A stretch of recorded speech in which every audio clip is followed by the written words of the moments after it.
दोस्तों नमस्कार। मैं आलोक शुक्ला अपने YouTube चैनल पर आपका स्वागत करता हूं। आज प्रसंग में आपसे किसी और विषय पर बात करनी थी, परंतु अचानक ही भारत निर्वाचन आयोग की प्रेस वार्ता हो गई और मुझे लगा कि इस समय यही विषय बात करने के लिए सबसे महत्वपूर्ण है। वैसे तो इस प्रेस वार्ता और भारत निर्वाचन आयोग के रोल के बारे में YouTube वीडियोस की भरमार है। हजारों नहीं तो सैकड़ों वीडियो तो इस विषय पर आ ही चुके हैं और आप शायद ये वीडियो देखकर उकता भी चुके होंगे। फिर भी मुझे लगा कि इस विषय पर गंभीर चर्चा की आवश्यकता अभी भी है। इस घटनाक्रम को देश के लोकतंत्र के और संविधान के दृष्टिकोण से देखना आवश्यक है। इसीलिए मैंने ये वीडियो बनाया है और आपसे साझा कर रहा हूं। पर आगे बढ़ने के पहले मेरी चैनल को सब्सक्राइब कर लीजिए और बेल आइकॉन भी दबा दीजिए, जिससे हर नए वीडियो का नोटिफिकेशन आपको मिलता रहे। अगर वीडियो अच्छा लगे तो इसे लाइक और शेयर भी जरूर करिएगा। वीडियो शुरू करने के पहले मैं एक डिस्क्लेमर देना चाहता हूं। यह वीडियो वोट चोरी के बारे में नहीं है। यह वीडियो मतदाता सूचियों में गड़बड़ी हुई है या नहीं हुई है इसके बारे में भी नहीं है। यह वीडियो भारत निर्वाचन आयोग की विश्वसनीयता, संवैधानिक दायित्वों और व्यवहार के बारे में है। मेरी नजर में आज का सबसे ज्वलंत मुद्दा यही है कि भारत के लोग भारत निर्वाचन आयोग पर कितना विश्वास करते हैं, क्योंकि भारत निर्वाचन आयोग की विश्वसनीयता पर ही भारत के चुनावों की विश्वसनीयता और लोकतंत्र की नींव टिकी हुई है। भारत निर्वाचन आयोग उन गिनी चुनी संस्थाओं में एक है जिसे आम जन निष्पक्ष मानते रहे हैं और जिस पर देश के सभी राजनीतिक दल विश्वास करते रहे हैं। कुछ एक अपवादों को छोड़ दें तो चुनावों के बाद हारने वालों ने भी चुनाव आयोग पर प्रश्न चिन्ह नहीं लगाया है। इसका प्रमुख कारण यह है कि चुनाव आयोग सत्तारूढ़ दल की तुलना में सदैव ही विपक्षी दलों की राय को अधिक महत्व देता रहा है। ऐसा नहीं है कि पहले विपक्षी दलों ने चुनाव की प्रक्रिया और मतदाता सूचियों के संबंध में सवाल नहीं उठाए हैं, पर जब कभी भी ऐसे सवाल उठे हैं तब चुनाव आयोग ने हर बार विपक्षी दलों के प्रतिनिधियों के साथ खुली चर्चा की है और उनकी बातों को न केवल सुना है बल्कि उनके द्वारा उठाए गए सवालों की निष्पक्ष जांच भी करवाई है। जिस समय मैं चुनाव आयोग में था, कम से कम तब तक तो चुनाव आयोग इस बात पर गर्व करता था कि हारने वाले दल भी उस पर विश्वास करते हैं। देश में शायद ऐसा पहली बार हो रहा है कि सारे विपक्षी दलों ने मिलकर चुनाव आयोग के विरुद्ध प्रेस वार्ता की है। देखिए कॉन्स्टिट्यूशनल क्लब में आयोजित प्रेस वार्ता में कितने विपक्षी दल शामिल हुए हैं। सारे 20 पार्टीज के रिप्रेजेंटेटिव्स आना चाह रहे थे, लेकिन हम क्योंकि प्रेस कॉन्फ्रेंस में कुछ ही लोगों को बात करना था तो हम 8 पॉलिटिकल पार्टीज के रिप्रेजेंटेटिव्स को यहाँ पे बुलाए हैं। वो अपनी बात रखेंगे। मैं शुरू करूंगा। इंडियन नेशनल कांग्रेस के गौरव गोगोई जी अपनी बात रखेंगे। उसके बाद में राम गोपाल यादव जी बात रखेंगे। उसके बाद में टीएमसी की महुआ मोइत्रा जी बात रखेंगे। उसके बाद में डीएमके के अभी तिरुचि शिवाजी आए नहीं आए तो वो बात रखेंगे। उसके बाद मनोज झा जी बात रखेंगे। अरविंद सावंत जी शिवसेना से बात रखेंगे। संजय सिंह जी आम आदमी पार्टी से बात रखेंगे और सीपीएम और लेफ्ट ब्लॉक से जॉन ब्रिटास अपनी बात रखेंगे। इससे भी बढ़कर आज विपक्षी दल मुख्य चुनाव आयुक्त के विरुद्ध महाभियोग लाने की बात कर रहे हैं। इस बारे में न्यूज 18 पर एक खबर आप देख सकते हैं। This story, the India bloc all set to submit a motion for impeachment of the CEC. Remember, this follows, as we were telling you already, a press conference that took place yesterday that was led by the CEC, in which she refuted several claims that have been made by Rahul Gandhi and other members of the INDIA bloc, though championed very much by Rahul Gandhi over the last few days. Constitution club में आयोजित press वार्ता में जब विपक्षी दलों के नेताओं से यही सवाल पूछा गया तो उन्होंने इससे इनकार नहीं किया, बल्कि कहा कि सारे विकल्प खुले हुए हैं। तो इस पे भी आज सुबह चर्चा हुई कुछ अपोजिशन पार्टीज में कि चीफ इलेक्शन कमिश्नर के खिलाफ इंपीचमेंट मोशन लाया जाए। तो उस पे कुछ खुलासा करेंगे कि are you serious about moving this?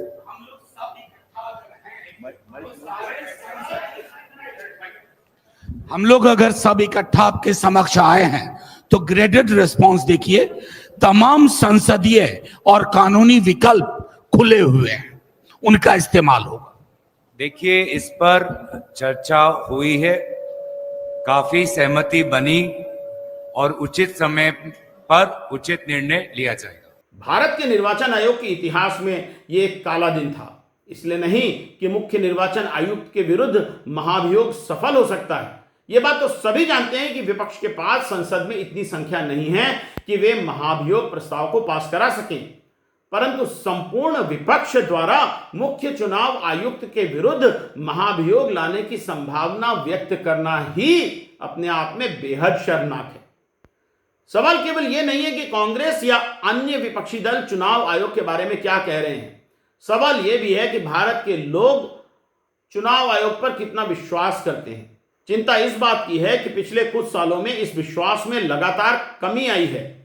10 जुलाई 2024 की द वायर की रिपोर्ट देखिए, जिसमें कहा गया है कि लगभग 22% लोगों को चुनाव आयोग पर विश्वास नहीं है।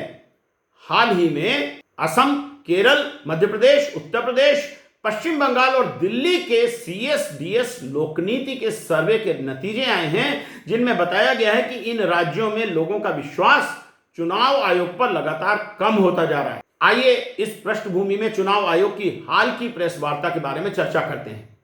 चुनाव आयोग की यह प्रेस वार्ता राहुल गांधी के हाल ही में महादेवपुरा निर्वाचन क्षेत्र के लगभग 1 लाख फर्जी वोटर होने के आरोपों तथा बिहार में चल रहे विशेष सघन मतदाता सूची पुनरीक्षण का विपक्षी दलों द्वारा किए जा रहे विरोध की पृष्ठभूमि में हुई है। इन आरोपों में भाजपा के अनुराग ठाकुर की प्रेस वार्ता भी शामिल हो गई, जिसमें उन्होंने वायनाड, कन्नौज, रायबरेली एवं डायमंड हार्बर सहित अनेक निर्वाचन क्षेत्रों में फर्जी वोटर होने के आरोप लगाए थे।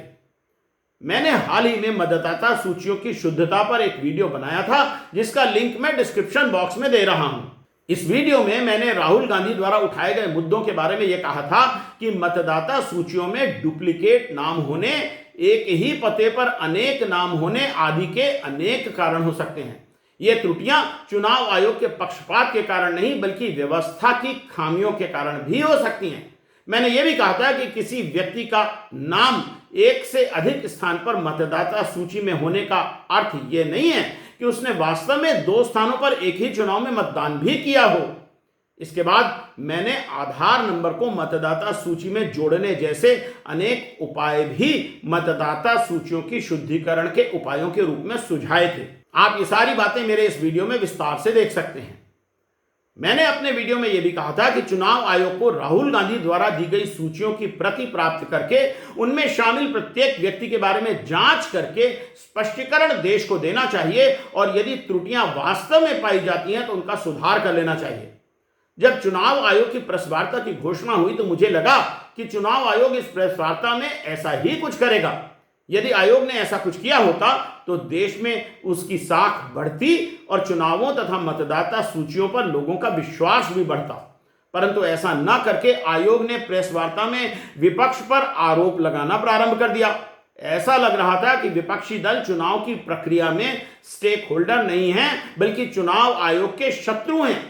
चुनाव आयोग ने धमकी दे रहा था। इस प्रेस वार्ता से चुनाव आयोग ने न केवल अपनी विश्वसनीयता बढ़ाने का बड़ा अवसर गंवा दिया है, बल्कि अपनी विश्वसनीयता को और कम कर लिया है। और अब चुनाव आयोग एवं विपक्षी दल एक दूसरे के दुश्मन बनकर खड़े हो गए हैं, जो लोकतंत्र के लिए अच्छा नहीं कहा जा सकता। सबसे बड़ी बात तो यह है कि मुख्य चुनाव आयुक्त ने प्रेस वार्ता में बहुत सी ऐसी बातें कही हैं जो सत्य से परे हैं। वे शायद पूरी तैयारी करके नहीं आए थे। मैं कुछ उदाहरण आपको दे रहा हूं। लगता है कि मुख्य चुनाव आयुक्त ने चुनाव का कानून भी ठीक से नहीं पढ़ा है, इसीलिए वे बार बार कहते रहे कि जो लोग किसी निर्वाचन क्षेत्र के निर्वाचक नहीं हैं, उन्हें मतदाता सूची के संबंध में शिकायत करने के लिए निर्वाचक रजिस्ट्रीकरण नियम 1960 के नियम 20(3)(b) के अंतर्गत शपथ पत्र देने की अनिवार्यता है। सुनिए उन्होंने क्या कहा। अगर आप उस विधानसभा क्षेत्र के निर्वाचक नहीं हैं, उस कॉन्स्टिट्यूएंसी के आप इलेक्टर नहीं हैं, और अगर आप अपनी शिकायत को आगे बढ़ाना चाहते हैं, एक विषय होता है शिकायत करना, एक होता है उसके ऊपर भ्रम फैलाना, और एक होता है उसके ऊपर चुनाव आयोग पर आरोप लगाना। तो ग्रेडेड रिस्पांस के तहत अगर आप उस क्षेत्र के निर्वाचक नहीं हैं, तो आपके पास एकमात्र कानून में विकल्प है, और वो है रजिस्ट्रेशन ऑफ इलेक्टर रूल्स, रूल संख्या 20, sub clause 3, sub clause B, जो ये कहता है कि अगर आप निर्वाचक नहीं हैं उस विधानसभा क्षेत्र के, तो आप एक विटनेस के तौर पर अपनी शिकायत दर्ज करा सकते हैं और इलेक्टोरल रजिस्ट्रेशन ऑफिसर को आपको एक ओथ देनी होगी और वो ओथ जिस व्यक्ति के खिलाफ आपने शिकायत की है उसके सामने एडमिनिस्टर करानी होगी। सच इसके विपरीत है। मैं आपको यहां पर नियम दिखा रहा हूं। पहली बात तो यह कि इस नियम में स्पष्ट है कि इसके अंतर्गत क्लेम या ऑब्जेक्शन केवल मतदाता सूची पुनरीक्षण के समय ही किए जा सकते हैं एवं शपथ पत्र की अनिवार्यता भी नहीं है। नियम केवल यह कहता है कि रजिस्ट्रीकरण अधिकारी स्वविवेक से किसी शिकायतकर्ता से शपथ पत्र देने की अपेक्षा कर सकता है। इससे यह साफ है कि कम से कम इस नियम के अंतर्गत तो राहुल गांधी से शपथ पत्र नहीं मांगा जा सकता। इस बारे में नेटवर्क 18 के नीरज जी ने आयोग से पूछा कि केवल राहुल गांधी से ही शपथ पत्र क्यों मांगा जा रहा है, अनुराग ठाकुर से क्यों नहीं? तो मुख्य चुनाव आयुक्त कहने लगे कि चुनाव आयोग ग्रेडेड रिस्पॉन्स देता है। बड़ी अजीब बात है। कानून तो सबके लिए बराबर है। कानून में यदि शपथ पत्र देना अनिवार्य है तो सबके लिए है। नीरज जी का प्रश्न सुनिए। सर, नीरज हूँ, न्यूज 18 इंडिया से, नेटवर्क 18 से। आपने कहा कि कुछ पॉलिटिकल पार्टीज के नेता भ्रम फैलाने की कोशिश कर रहे हैं। उनका यह भी कहना है, राहुल गांधी की मैं बात कर रहा हूँ, थोड़ी देर पहले उन्होंने कहा है क्यों उन्हीं से शपथ पत्र सिर्फ मांगा जा रहा है, दूसरे लोग, दूसरी पार्टी के लोग जो सवाल कर रहे हैं उनसे क्यों नहीं? सच तो यह है कि चुनाव आयोग को शपथ पत्र के चक्कर में न पड़ते हुए स्वयं ही उन बातों की जांच करानी चाहिए थी जो विभिन्न राष्ट्रीय दलों के नेता कह रहे थे, और यदि कोई त्रुटियां हैं तो उन्हें सुधार लेना चाहिए। इसमें चुनाव आयोग की कोई ईगो होने का सवाल ही नहीं उठता। मतदाता सूचियों की शुद्धता की जिम्मेदारी चुनाव आयोग की है। इसलिए यदि कोई नेता चुनाव आयोग के सामने त्रुटियां उजागर कर रहा है तो आयोग को उसका धन्यवाद करते हुए सुधार का काम करना चाहिए। यही बात दैनिक भास्कर के मुकेश कौशिक ने मुख्य चुनाव आयुक्त से पूछी, जिसका कोई उत्तर नहीं मिला। आप भी सुनिए। सर, मैं मुकेश कौशिक हूँ, दैनिक भास्कर से। सर, आपने देखा होगा कि Rahul Gandhi leader of opposition ने सेंट्रल बेंगलुरु की कॉन्स्टिट्यूंसी की तहकीकात की और ढेर सारे आरोप लगाए। उनका कहना था कि फेक सस्पिशियस वोटर बन रहे हैं, मैनिपुलेटेड हैं, मास एडिशन हुए हैं। इसके 2-3 दिन बाद ही बीजेपी के पावरफुल लीडर अनुराग ठाकुर जी ने प्रेस कॉन्फ्रेंस की और उन्होंने कहा कि उनके पास कंक्रीट प्रूफ हैं कि कंक्रीट प्रूफ है इस बात के कि lakhs of suspicious voters, duplicate voters, fake addresses, age manipulation, mass addition have been found in Wayanad, Raebareli and other constituency. देश की 2 बड़ी राजनीतिक पार्टियां ये आरोप लगा रही हैं कि fake voters, bogus voters, manipulation of age, duplicate voters ये मौजूद हैं। तो आप कितना सहमत हैं और इन आरोपों के आप क्या जांच कोई कराएंगे? शपथ पत्र की बात कहकर चुनाव आयोग बड़ी परेशानी में पड़ गया है, क्योंकि जब उनसे पूछा गया कि अखिलेश यादव की पार्टी ने और उड़ीसा में बीजू जनता दल ने शपथ पत्र देकर शिकायत की थी पर उन शिकायतों पर कोई कार्रवाई नहीं हुई, तो मुख्य चुनाव आयुक्त ने साफ कह दिया कि ये शिकायतें शपथ पत्र देकर नहीं की गई थी। परंतु उनका यह दावा झूठा निकला। इसलिए मुझे लगता है कि उनके अधिकारियों ने या तो उन्हें पूरी जानकारी नहीं दी या वे पूरी तैयारी करके प्रेस वार्ता में नहीं आए थे। देखिए, आज तक के संजय शर्मा ने बीजद की शपथ पत्र में दी गई शिकायत के बारे में सवाल पूछा था। संजय शर्मा, आज तक से हूं। मेरा सवाल, आयोग नया जरूर है, सवाल पुराना है, लेकिन सवाल उससे जुड़ा है क्योंकि आप भी आरपी एक्ट की दुहाई देते हैं और संविधान की। तो 2024 के लोकसभा चुनाव के बाद बीजेडी ने यह कहा कि उन्होंने हलफनामा देकर उड़ीसा में मतदाता सूची में गड़बड़ी की शिकायत आपसे की थी, तो उसमें अब तक क्या कार्रवाई हुई है वो अगर आप बता सकें तो सही होगा। इसी प्रकार आईएनएस न्यूज एजेंसी के अखिलेश जी ने सवाल किया था कि अखिलेश यादव ने कहा है कि उन्होंने 18,000 नामों के बारे में शपथ पत्र देकर शिकायत की है, उस पर आपने क्या कार्यवाही की? तीसरा मेरा सवाल है कि आपने कहा कि बार बार कहा कि आपको 2 सवाल पूछिए। अगर देर से आप देते हैं, आप सवाल उठाते हैं तो आपको एफिडेविट देना पड़ेगा। अखिलेश यादव ने 18,000 नामों की एफिडेविट दिया हुआ है। ये राजनीति में बार बार सवाल उठ रहा है कि आपने उसका जवाब नहीं दिया। आश्चर्य है कि मुख्य चुनाव आयुक्त ने कह दिया कि शपथ पत्र दिए ही नहीं गए। चुनाव हारने या जीतने के बाद जिस मतदाता सूची पर चुनाव हुआ उसके ऊपर बिना हलफनामा दिया गया, ये बात ठीक नहीं है। अब अखिलेश यादव इन शपथ पत्रों की रसीदें मीडिया में दिखाकर आयोग को झूठा सिद्ध कर रहे हैं। आयोग ने राहुल गांधी के द्वारा दिए गए विश्लेषण को झूठा तो ठहरा दिया, परंतु यह नहीं बताया कि वे इस विश्लेषण को झूठा क्यों कह रहे हैं। आप भी सुनिए। अगर कोई सोचता है कि एक पीपीटी देकर, जो कि चुनाव आयोग के आंकड़े नहीं हैं, चुनाव आयोग ने मतदाता सूची जरूर दी है, लेकिन पीपीटी में गलत तरीके से एनालाइज करना, गलत आंकड़े देना, इस प्रकार की बातें कहने के स्थान पर यदि आयोग राहुल गांधी द्वारा दी गई सूचियों में शामिल प्रत्येक डुप्लीकेट वोटर की जांच करा लेता और उस जांच के परिणाम देश के साथ साझा करता तो सब दूध का दूध और पानी का पानी हो जाता।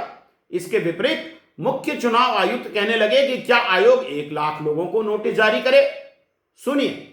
अगर आरोप 1.5 लाख मतदाताओं का हो तो क्या बिना किसी सबूत के, बिना किसी हलफनामे के 1.5 लाख मतदाताओं को नोटिस जारी कर दिया जाए? 1 लाख लोगों को नोटिस देने की आवश्यकता नहीं है। उनके पतों पर आयोग के अधिकारियों को भेजकर सघन जांच कराई जा सकती है। मुख्य चुनाव आयुक्त के द्वारा भ्रामक जानकारी देने का दूसरा उदाहरण है मशीन रीडेबल वोटर लिस्ट देने के बारे में सर्वोच्च न्यायालय के निर्णय की गलत व्याख्या। देखिए, हिंदुस्तान टाइम्स की वृंदा जी ने पूछा कि पहले वेबसाइट पर मशीन रीडेबल मतदाता सूचियां थीं, उन्हें बाद में इमेज फाइल्स में क्यों बदला गया?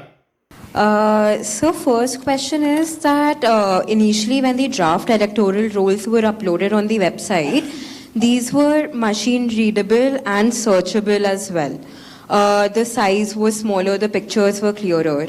But soon after Rahul Gandhi's press conference, the roles were updated and they were changed into non-machine readable, non-searchable, low quality pictures. So was that because a lot of searches were being conducted in these roles? मुख्य चुनाव आयुक्त ने बड़ी विचित्र सी बात कही कि यदि मशीन रीडेबल मतदाता सूची दी जाएगी तो लोग उसमें फेरबदल कर लेंगे, जिसके कारण सही वोटर भी मतदान नहीं कर पाएंगे। यह तो बड़ी विचित्र बात है। पहली बात यह कि मशीन रीडेबल सूची लोगों को देने के बाद चुनाव आयोग अपने पास उपलब्ध सूची को नष्ट तो नहीं कर देगा और मतदान तो चुनाव आयोग की सूची से ही होगा। दूसरी बात यह है कि आजकल इंफॉर्मेशन तकनीक ने इतनी प्रगति तो कर ही ली है कि इलेक्ट्रॉनिक फॉर्मेट में दस्तावेज में यदि कोई परिवर्तन किया जाता है तो उसे पकड़ा जा सकता है। तभी तो हम इतने सारे बैंकिंग ट्रांजैक्शन ऑनलाइन करते हैं। इसलिए आयोग की यह बात मानने योग्य नहीं है। दूसरी बात यह है कि मुख्य चुनाव आयुक्त ने कहा कि सर्वोच्च न्यायालय का फैसला है कि मशीन रीडेबल मतदाता सूची नहीं दी जा सकती क्योंकि इससे लोगों की निजता भंग होगी। मैं आपको कमलनाथ प्रकरण में सर्वोच्च न्यायालय के फैसले का पैराग्राफ 25 दिखा रहा हूं, जिसमें न्यायालय ने केवल यह कहा है कि नियमों के अंतर्गत मशीन रीडेबल सूची देने के लिए आयोग को बाध्य नहीं किया जा सकता। लोग आयोग के द्वारा दी गई सूची को स्वयं मशीन रीडेबल में परिवर्तित कर सकते हैं। इसमें न तो निजता की बात कही गई है और न ही मशीन रीडेबल सूची देने पर कोई प्रतिबंध लगाया गया है। सर्वोच्च न्यायालय के आदेश की इस प्रकार गलत व्याख्या करना आयोग को शोभा नहीं देता। अनेक सवाल ऐसे भी पूछे गए जिनका कोई उत्तर आयोग ने दिया ही नहीं। प्रशांत देव ने पूछा कि बिहार में एसआईआर में कितने नाम जोड़े गए। प्रशांत देव, न्यूज 24 से 2 सवाल हैं सर मेरे। पहला सवाल यह है कि जो 65 लाख नाम कटने की बात आ रही है, ये तो ठीक है, आंकड़े बढ़ भी सकते हैं, घट भी सकते हैं, कितने नाम जुड़े? द हिंदू की सुपर्णा ने पूछा कि बिहार में अभी तक कितने नेपाली और बांग्लादेशी नागरिक मिले जिनके नाम मतदाता सूची में थे। Sir, Shriparna from the Hindu newspaper. Sir, during door-to-door survey and enumeration, how many Nepali, Bangladeshi and Myanmarese nationals were found by BLOs? Does the Election Commission have any figures? आयोग ने कह दिया कि इसके आंकड़े भी उनके पास नहीं आए हैं। तब यह सवाल उठता है कि सूत्रों के हवाले से इनकी संख्या आयोग ने पहले कैसे बता दी थी और भाजपा लगातार घुसपैठियों की बात क्यों कर रही है। इंडियन एक्सप्रेस की दामिनी ने पूछा कि कितने मतदाताओं के लिए बीएलओ ने नॉट रेकमेंडेड लिखा है और किस आधार पर, और कितने लोगों ने दस्तावेज जमा करा दिए हैं।